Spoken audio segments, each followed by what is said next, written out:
actually owned three properties at the age of 22. Had close to I guess $500,000-$600,000 worth of investments there coming out of college. He graduated from the University of South Florida with a degree in industrial engineering and a minor in leadership studies. Had Dean's List GPA throughout college. Every semester was either on staff, sold a lot of Cutco, made the grades. He also balanced significant others during the years, and lots of travel back and forth to New Jersey. Right now, everybody, he is an aspiring professional speaker. He reaches out to local high schools in the community, teaches them resume tips, interviewing skill sets, how to manage their time, how to make the most of college or high school so that they can go to college and be ready to go. And he's to the point now where there are organizations that are starting to offer him opportunities to speak and be paid based on the material that he brings to the local schools. All the stuff he's done now, I believe he's spoken to over 20 different high schools in Pinellas County and done that just out of goodwill. Doing that because he likes to give back to the community and contribute any way that he can. So to talk to you about his Vector experience, you can give a big round of applause to Mr. Michael Bromwich.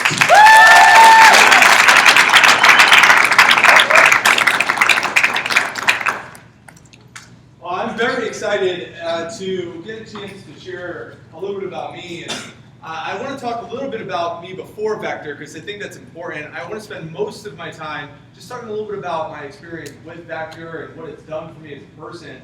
Before working with the company, I grew up the youngest of 8. I'm from New Jersey, so a large family. And going into high school, I was 250 pounds. So I had pimples, freckles, glasses, braces. I was the awkward kid in the back of the classroom. I lacked a tremendous amount of confidence. And my biggest bully of my life was my older sister who used to beat me up. So I had God did not like me very much. He said, "Good luck, kid. You got to go through a life of challenges." So growing up, that's how I was going into high school. And I had to kind of find my strengths. My strengths, in my opinion, was just my work ethic. I applied myself to my grades. I was on National Honor Society, started playing basketball, played varsity basketball, varsity tennis. And when I moved out of New Jersey, I only applied to schools in Florida. So I had to get the heck out of New Jersey because everyone up there knew me as the baby, lack confidence, hiding in the shadows. So I wanted to claim my independence and move away from New Jersey. So that's why I moved to Florida to go to college. And when I went to USF, gave me the most academic scholarship money, so I went to USF, of course, and I was able to claim my independence. I was able to redefine who I wanted to be. And one of the things that I had trouble with was doing it without the support of my parents. See, I wanted to move away from New Jersey. My dad owns his own plumbing business, and my mom was just like a secretary for one of my brother's businesses, but really didn't work too much, just real part-time. And I didn't want them to support me. I wanted to do it myself. The challenge is I was making $200 every 2 weeks at my work-study job. And how am I going to claim my independence, support myself, making $200 a week at my work-study job? It wasn't lining up. So I saved up $1,500 the summer before, bagging groceries and pushing carts at Stop and Shop up in Jersey. Saved up my $1,500. I was like, that's going to be enough, right? Wrong. I realized it wasn't enough. And it was gone by mid-semester. And I had to call my parents and ask for support and ask for financial backing. And they were willing to help me. I just didn't want the help. They supported me through my first 8 months. I had to move back up to New Jersey and go to community college at Brookdale Community College. And I made a decision. If I didn't make enough money that summer to support myself, then I am staying up in New Jersey. My mom was sick at the time, and she was like, I don't know if you should go back to Florida, kind of pulling one of those on me. And that's where I need to be. I need to be independent. I need to do my own thing. So I got a letter in the mail from Vector, and Matt told you I applied to work with Vector in the spring, but I didn't get the job. So I applied up in New Jersey, but actually got the job, started selling Cutco. Told my parents about the job, I was fired up. I went to the interview, they didn't. I saw the knives, they didn't. All I told my parents is I got this knife job, I'm going to sell knives, they're awesome. What kind of knives? Cutco, never heard of them before. Well, you don't understand, they cut rope and pennies and leather. Wait till you see this stuff. Everyone already has knives. Oh boy, right? I didn't get the reaction I wanted. So I tried to explain it to them, didn't work real well. So, went in for the training, a little bit nervous, where my dad's tie, didn't really know what to expect. I knew my goals though. I knew what I wanted, I knew what I saw, went through the training program. My dad says, you're not a salesperson, how are you going to sell? I said, they're going to teach me. You're not good at working with adults. How are you going to sit at someone's house and talk to adults? You're not good at talking to adults. They're going to train you. I need to learn how to do that anyway. He said, you're studying engineering. Why would you need to learn how to sell? Well, how else am I going to build my self-confidence? How else am I going to learn how to communicate with other people? Where else am I going to learn that? Studying calculus? I got to learn these skills. I got to be independent. I got to learn how to be my own me. And that's what Vector started becoming for me.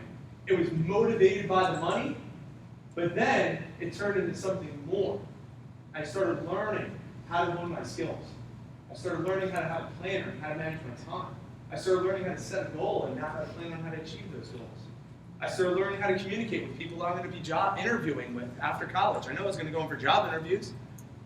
It was helping me build my character, build my integrity, working with the public. I loved it. I fell in love with this opportunity, even though it was a challenge, for me.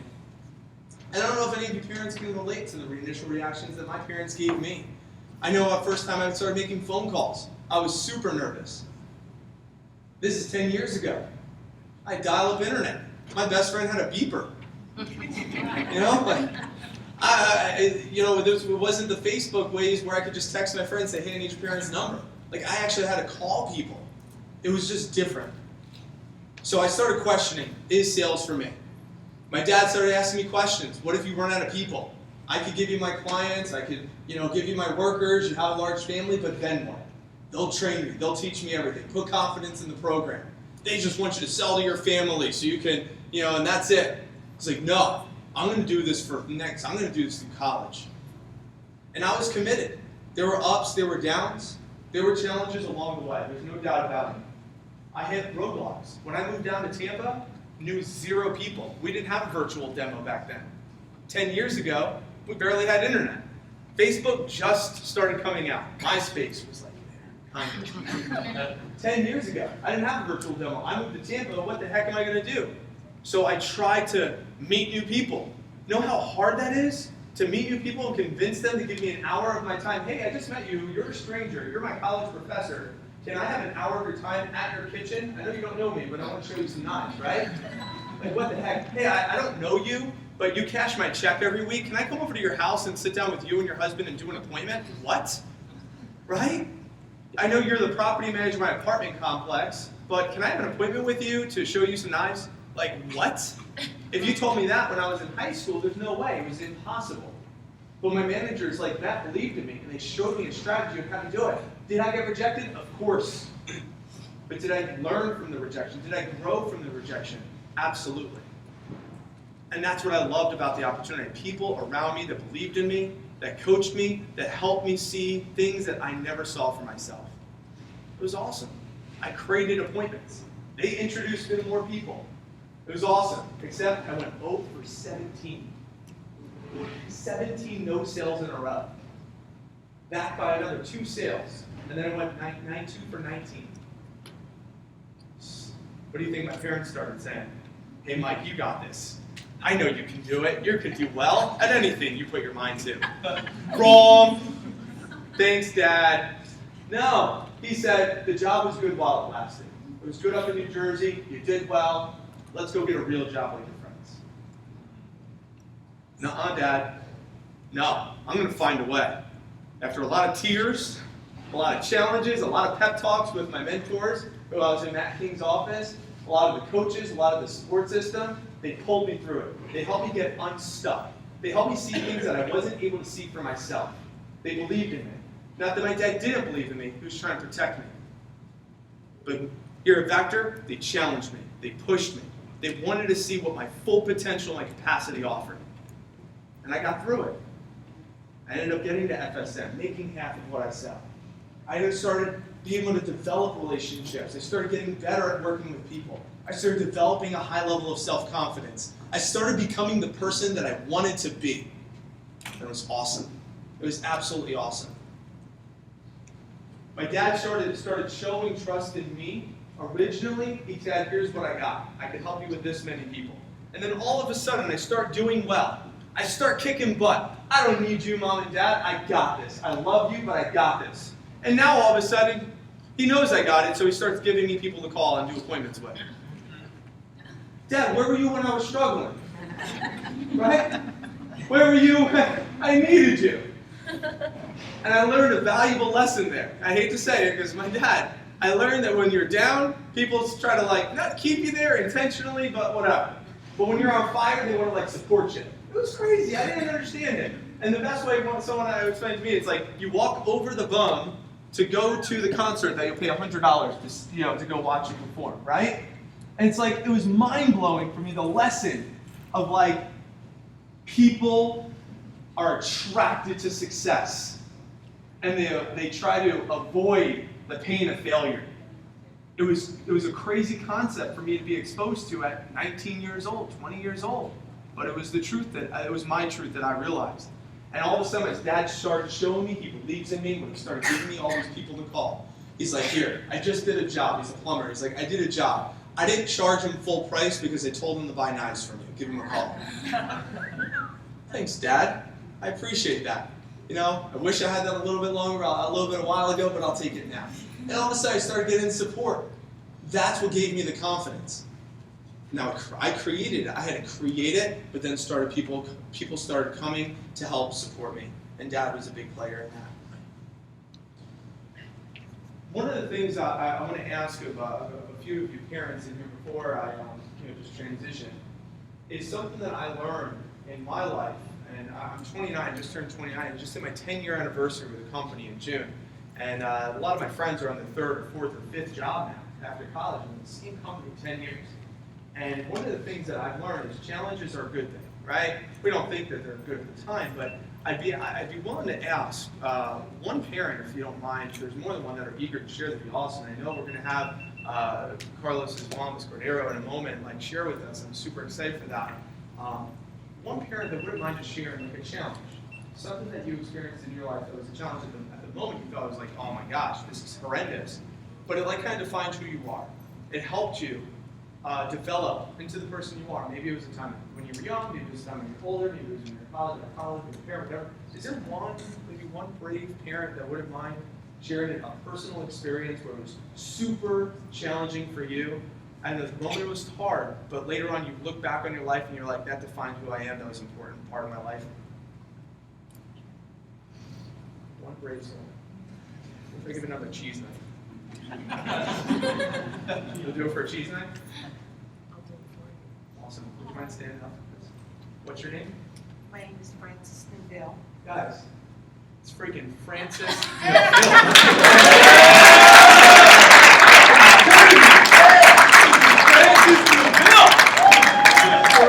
This is my granddaughter, Alicia Mills.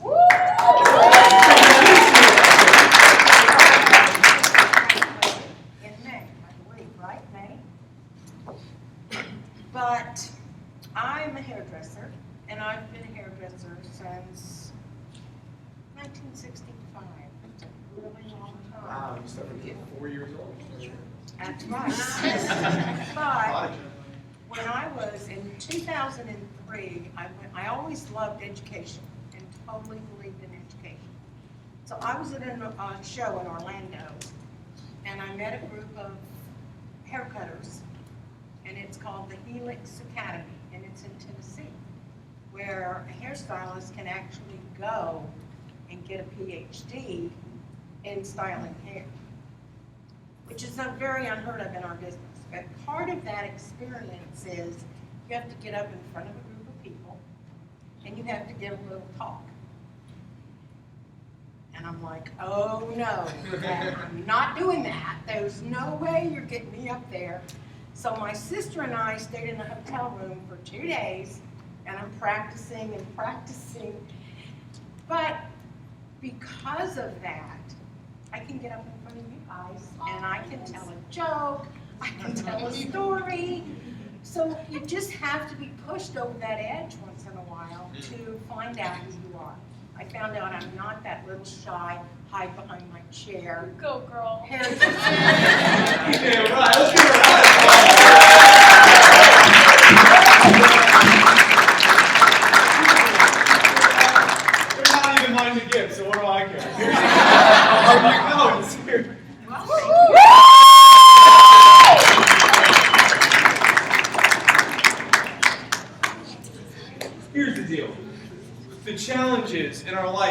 of times we hate them when they're when they're taking place, but I've realized that you gotta embrace them.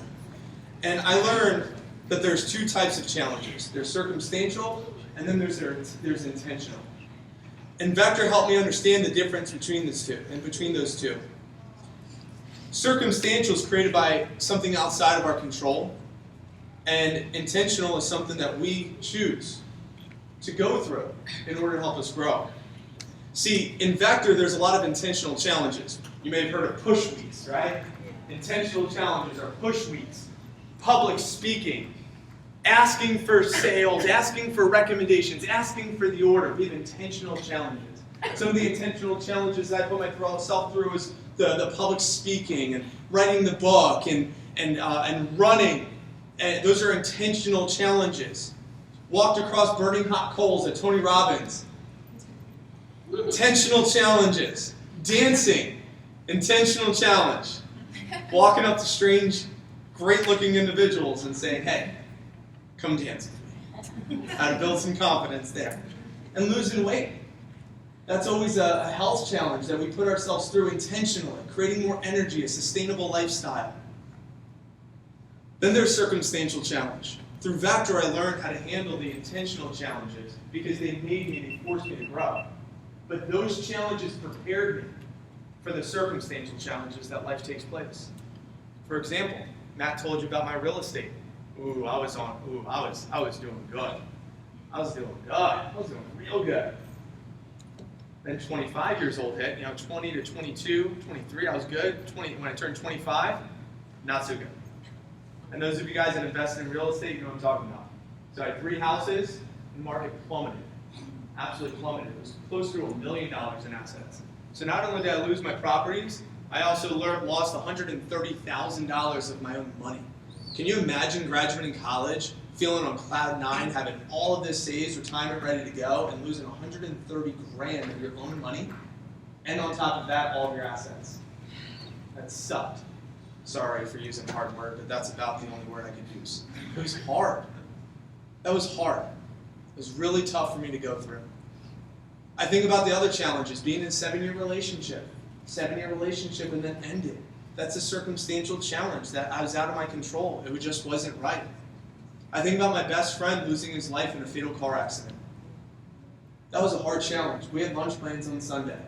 He got T-boned on a Friday night. That was hard. That was really hard. He was supposed to be in my wedding. We were supposed to raise our families together. That was hard.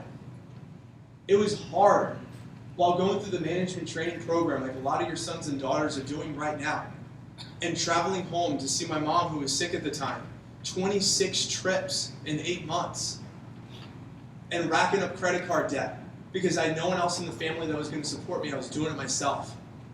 And take 26 trips home to fit 7 days of work into 5. Still sell Cutco, still maintain my grades, 5 engineering classes, going through leadership training, being an assistant manager, maintaining a relationship, catching the 9 o'clock flight out on Friday night, catching the train from Newark Airport to Robert Wood Johnson, getting there about midnight, sleeping on an air mattress on the hospital floor for the weekend, and then 5 p.m., catch a 5 p.m. flight on Sunday, do my homework on the plane, and then do the same thing 26 times over 8 months. And then Mom lost her life that June while I was running my branch office. And coming back to my business after burying my mom, and my whole team quit on me. Leaving them for a week, 1 week's time. Spent a couple months developing them, a couple weeks developing them. That was hard. That was hard.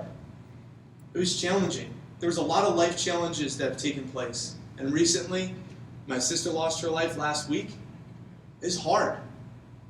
There's a lot of challenges that are going on behind the scenes in life that we can't predict.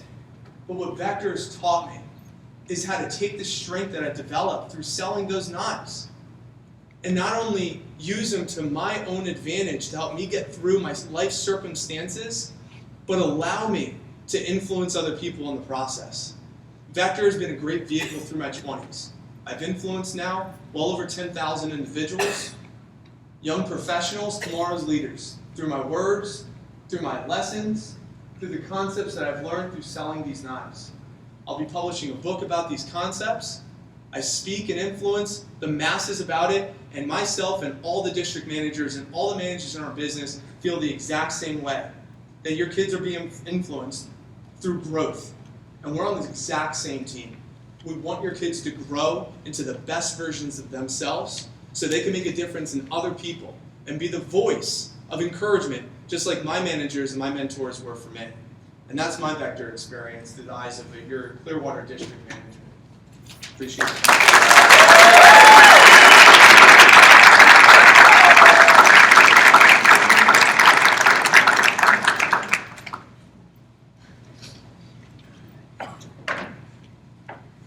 Give Mike Rollins one more round of applause.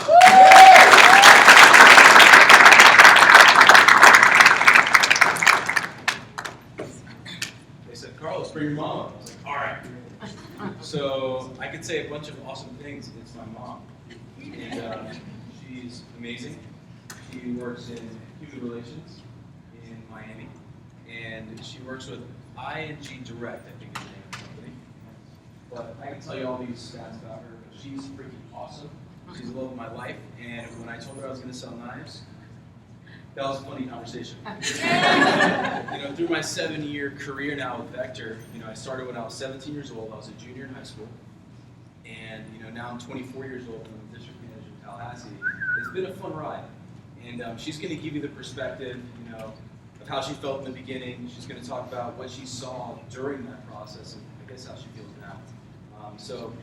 I guess to give her a round of applause, it's my mom.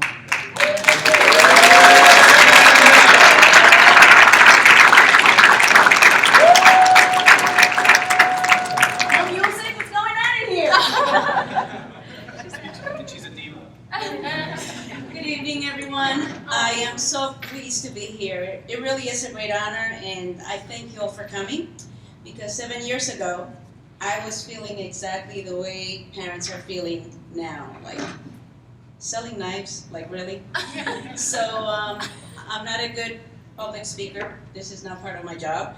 But I'm definitely going to give you my experience of what it's like to be the mom of this young man going through the management perspective through my eyes, what I've seen. First of all, who he was before Vector, positive changes that I saw in him, the stages of promotion, how he's grown from being a young man to a fine young man, and what has impressed me the most, and to this day, why I'm so proud of him. So first and foremost, we are a family that thrives on sales. My mother has always been in sales. Carlos's dad and I, we've owned businesses in North Carolina. We love sales, we enjoy meeting people, we love to talk. I'm not a good public speaker, but I love to talk. So Carlos has always had that